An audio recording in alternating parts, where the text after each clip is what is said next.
Entonces, yo una de las preguntas que le formulaba, doctor, es, bueno, primero, ¿qué es afasia? Porque no es un término muy conocido y la gente dice, bueno, ¿y qué es esa enfermedad? Pero usted me explicaba, no es una enfermedad, es un trastorno o un vínculo con el cerebro. Sí, es más bien, la afasia más bien es la expresión de un problema o de una enfermedad que dificulta la conexión del pensamiento con las palabras. O sea, no permite que lo que uno piensa, que digamos, podríamos decir, esos engramas cerebrales que uno tiene, esas ideas que uno tiene, las pueda transformar en expresiones verbales para poder hablar. O sea, desconecta el pensamiento del lenguaje, La cualquiera que sea articulación. la lesión. Ujú.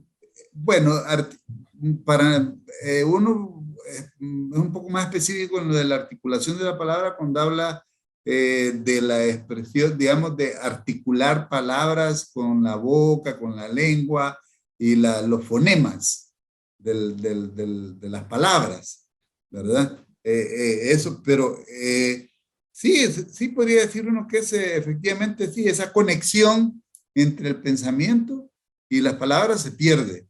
O sea, yo puedo estar tratando de decir algo, si yo pudiera, digamos, si yo tuviera una fascia, y usted me dice algo, me pregunta, ¿qué es la fascia? Mire, y yo no puedo decir, para él, puedo empezar a decir incluso palabras que ni existen y quererle explicarlas. Pues, tórnamela, la pajápara. Entonces, como que yo le quisiera decir, mire, yo entiendo lo que usted me pregunta, sé lo que quiero decirle, sé lo que es una fascia, pero no puedo decírsela con las palabras adecuadas. Eso es una afasia, perder la capacidad de expresar con palabras el pensamiento. ¿Y a raíz de qué surge, doctor? ¿Y qué tipo de personas son propensas a sufrir este trastorno?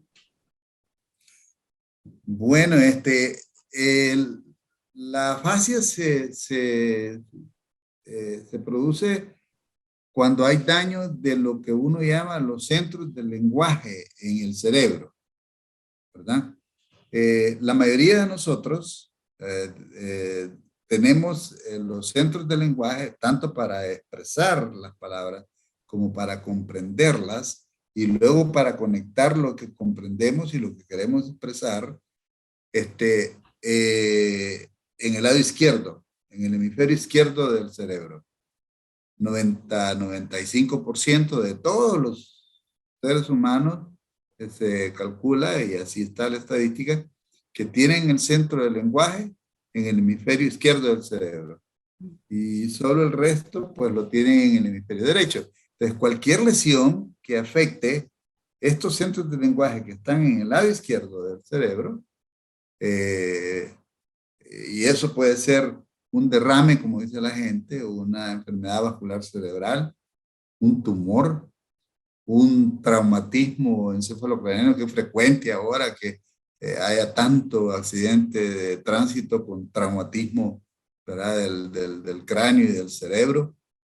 Enfermedades degenerativas, por ejemplo, como la demencia u otro tipo de enfermedades degenerativas del cerebro que afecten esas áreas, entonces van a trastornar esos mecanismos, los van a afectar. Sí, en el caso, por ejemplo, conocido de este actor Bruce Willis, que toda la gente pues eh, comenta esta noticia, ¿se conocen casos en Honduras de afasia? Sí, sí, realmente, claro, yo desconozco, a propósito de lo que le está pasando a Bruce Willis, Este, lo más frecuente, y por la edad de él, me imagino que debe ser alguna enfermedad vascular cerebral, o sea, un derrame, como se dice. Se ha creado algo, un infarto ahí en la zona de esta y lo ha dejado sin comprender las palabras o sin comprenderlas y sin poderlas decir, o solo sin poderlas decir, etcétera. Hay varias posibilidades. Ahora, en Honduras, claro, nosotros tenemos pacientes todos los días, prácticamente casi, atendemos pacientes nuestros en el hospital escuela que nos llegan con este tipo de alteración, con afasia. Y generalmente por lo que decía antes, por enfermedad vascular cerebral, ¿verdad? A veces la familia dice, fíjese que está hablando en griego, dice, anda hablando, porque dice palabras extrañas, frases cortas, cosas que no se le entienden, y entonces a veces la familia empezó a hablar como en griego eso hoy por la mañana, ¿no? Entonces, no es infrecuente que sí veamos pacientes con afasia. ¿Se conocen estadísticas, doctor? Pues mire, no, sinceramente no, pero sí podría decirle algo, digamos, el 25% de los pacientes que ingresan a las salas de medicina interna del hospital escuela son pacientes con enfermedad vascular cerebral. Y significaría más o menos que de esos pacientes un 50% pueden tener, ingresan con afasia, entre otras cosas, ¿verdad? O sea que de ese 25%, sí, de 25 a cada 100, entonces un 12.5% por ciento de los pacientes que ingresan a las salas de medicina interna ingresarían con afasia. No quiere decir que se van a quedar así permanentemente, puede ser que varios se recuperen, pero sí un 13% de pacientes, y no es una cantidad despreciable, ingresa con problemas de afasia. Sí, bueno, este tipo de alteraciones tienen su vínculo, como usted bien lo explica, con el cerebro. ¿Podría llegar a generar o estar vinculada con otras enfermedades, la afasia? No, realmente es decir, las enfermedades que he mencionado ahora son las que explican el mayor porcentaje de casos de afasia. Y generalmente, como decía, así de forma casi espontánea sería no espontánea, sino que de manera aguda e inesperada, la enfermedad vascular cerebral, el derrame. Luego los traumatismos encefalocranianos. Lo otro, las enfermedades degenerativas, como ya había mencionado, ¿verdad? Son como las causas más frecuentes de este tipo de problemas. Sí, con su experiencia en el hospital escuela, ¿es una alteración que se ve más común en hombres o en mujeres o no hay distinción? No hay distinción porque la enfermedad vascular cerebral, las enfermedades degenerativas, ahora tal vez por los traumatismos, pero los traumatismos encefalocranianos igual, ahora se están presentando con igual frecuencia en el sexo femenino como en el sexo masculino. Entonces, no hay diferencias pronunciadas entre un sexo y el otro. Afecta por igual, ¿verdad? Ambos sexos. Sí, usted decía anteriormente de que pues hay personas, no es que se van a quedar así, sino que se pueden recuperar. O sea, es una condición que tiene tratamiento. ¿Y cuál sería ese? Bien, mire, sí, puede haber una condición transitoria, por ejemplo, si este problema de la enfermedad vascular cerebral es transitorio. Hay una condición en que la enfermedad vascular cerebral se le llama crisis isquémica transitoria. O sea, aquí es como la amenaza de que va a haber un derrame. El paciente puede tener todos los síntomas como que tiene una enfermedad vascular cerebral, pero son transitorios. Y se recupera porque el vaso no se cierra del todo, el vaso sanguíneo que está amenazando con cerrarse no se cerró del todo, se recupera la irrigación y el paciente recupera entonces todas sus funciones y se normaliza. Esa es una posibilidad. La otra posibilidad que hay es que sea un tipo de epilepsia. Una epilepsia parcial, da la crisis, afecta a esas áreas del lenguaje, pero como la epilepsia son crisis cortas, relativamente cortas, exacto, es episódica, corta, inicio brusco, cese brusco, y termina, entonces pasa la crisis, se acabó la fascia. O también hay ciertos tipos de migrañas con aura que se llaman, y que pueden producir esta afasia, porque hay una vasoconstricción muy importante de la zona donde están las áreas del lenguaje, y esa falta de oxígeno es esa falta de sangre, de oxígeno, de glucosa, ahí en esas neuronas, es la que produce la alteración. Pero como eso también es episódico, se pasa y el paciente ya no queda sin la crisis.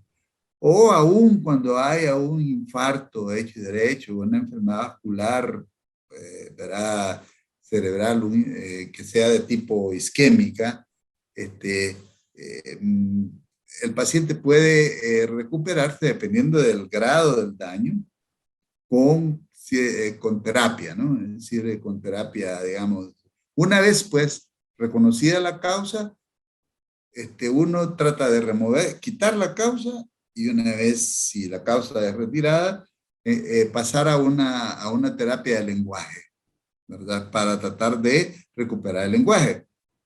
Y en ese sentido podría ser transitorio el problema, ¿verdad? En esas causas que hemos mencionado y utilizando los mecanismos que hemos mencionado. Sí.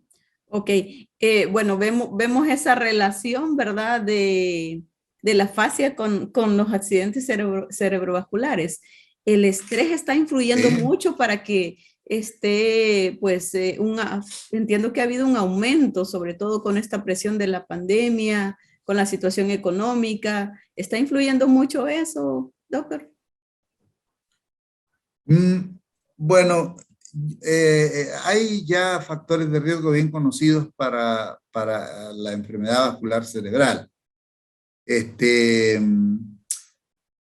Y los estresores externos e internos, no hay duda que pueden favorecer que los factores de riesgo que ya conocemos podrían tal vez dispararse un poco, pero no tanto como saber que sí hay factores de riesgo que debemos controlar, como por ejemplo la presión arterial elevada, la diabetes mellitus, la dislipidemia, o sea, la hipercolesterolemia, la hipertrigliceridemia, el sedentarismo, el tabaquismo, algunos hábitos que deben ser controlados. Esos son factores de riesgo bien conocidos. La edad, por supuesto. Pero con la edad uno no puede hacer mayor cosa, sino que vivir de la mejor manera posible, con la mejor calidad de vida. Cuidarse, sí. Cuidarse, como se llama, exactamente. Y los otros factores, tratarlos bien, ¿verdad? Los que ya mencionábamos: hipertensión, diabetes, hipercolesterolemia, dislipidemia, evitar los hábitos tales como el tabaquismo, el alcoholismo, el sedentarismo, ¿verdad? Etcétera.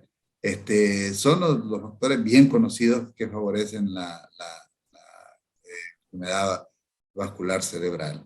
Sí, sin duda alguna el apoyo de la familia con estos pacientes es vital, ¿verdad? ¿Qué debe hacer la familia en este caso? Por supuesto, mire, yo decía que en algunos casos la situación puede ser transitoria, o sea, que recupere el habla, porque esto es como, imagínense que usted sabe hablar bien el español.